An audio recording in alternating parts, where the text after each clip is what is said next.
Singer Mangli case తీవ్ర చర్చనీయాంశంగా మారింది. సింగర్ మంగ్లీ తీవ్రమైన ఆర్థిక నేరారోపణలు ఎదుర్కొంటోంది.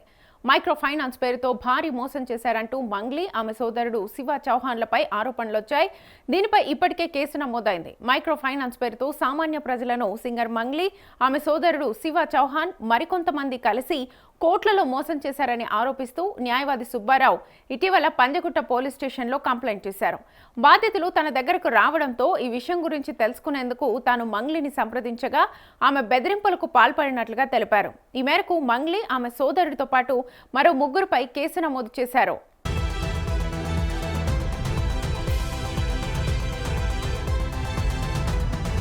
అయితే ఈ కేసు ఇప్పుడు తీవ్ర చర్చనీయాంశంగా మారింది. ఇక సింగర్గా జీవితాన్ని ప్రారంభించిన తరుణంలో బీఆర్ఎస్ హయాంలో నాటి ఐటీ మినిస్టర్ కేటీఆర్కు మంగ్లీని దామోదర్ రెడ్డి పరిచయం చేశారు. కేటీఆర్తో పరిచయం తర్వాత సినిమాల్లో పాడే అవకాశాలు వరుసగా రావడంతో ఒక్కసారిగా సెలబ్రిటీగా మారిపోయింది మంగ్లీ.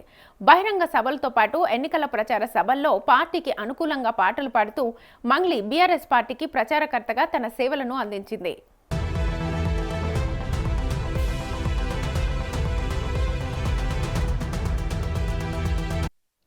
కేటీఆర్, హరీష్ రావుల ఫామ్ హౌస్లో జరిగే వ్యక్తిగత పార్టీలలో పాల్గొంటున్నట్లుగా, దీంతో మంగ్లీకి బీఆర్ఎస్ పెద్దలతో సత్సంబంధాలు బలపడినట్లుగా తెలుస్తోంది.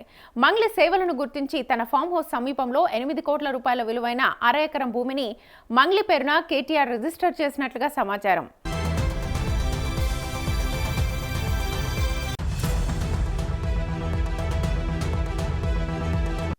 సెలబ్రిటీ హోదాను అడ్డుపెట్టుకుని బీఆర్ఎస్ పార్టీ పెద్దల సహకారంతో సెటిల్మెంట్లు, వసూళ్లతో ఆరితేరి అనతి కాలంలోనే కోట్లకు పడగలెత్తినట్లుగా బాధితులు ఆరోపణలు చేస్తున్నారు.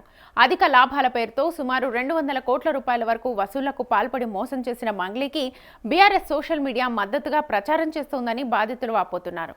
మంగ్లీ వెనుక కేటీఆర్ ఉన్నాడని, బీఆర్ఎస్ అధికారంలోకి వచ్చాక అంతు చూస్తామని మంగ్లీపై కేసు పెట్టిన అడ్వకేట్ సుబ్బారావుకు కేటీఆర్ అనుచరులు బెదిరింపులకు పాల్పడినట్లుగా తెలుస్తోంది.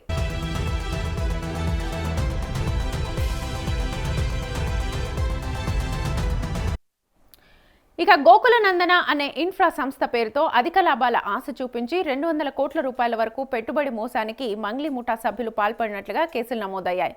గత కొన్ని రోజులుగా మంగ్లీ సోదరుడు శివతో పాటు రమావత్ మధు, బాలాజీ నాయక్, హేమకాంత్ రెడ్డి, భరత్ చౌహాన్ గ్యాంగ్ పరారీలో ఉన్నారు.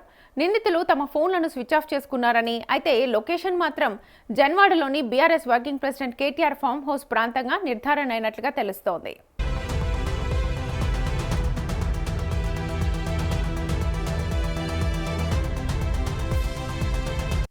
తన ఫామ్ హౌస్ అయితేనే సేఫ్గా ఉంటుందని మంగ్లీ ద్వారా జన్వాడ ఫామ్ హౌస్కు నిందితులను పిలిపించి ఫోన్లు స్విచ్ ఆఫ్ చేయించినట్లుగా సమాచారం.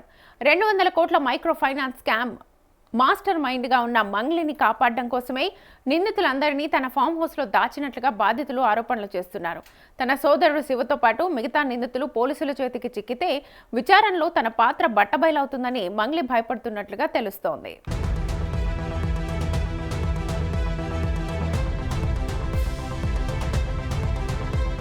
ఇక మంగ్లీ పాత్ర ఉన్నట్లు ఆధారాలు లభిస్తే అరెస్ట్ జరగకుండా హైకోర్టులో ముందస్తు బెయిల్కు అప్లై చేయాలని బీఆర్ఎస్ లీగల్ టీంకు కేటీఆర్ ఆదేశాలు జారీ చేసినట్లుగా తెలుస్తోంది.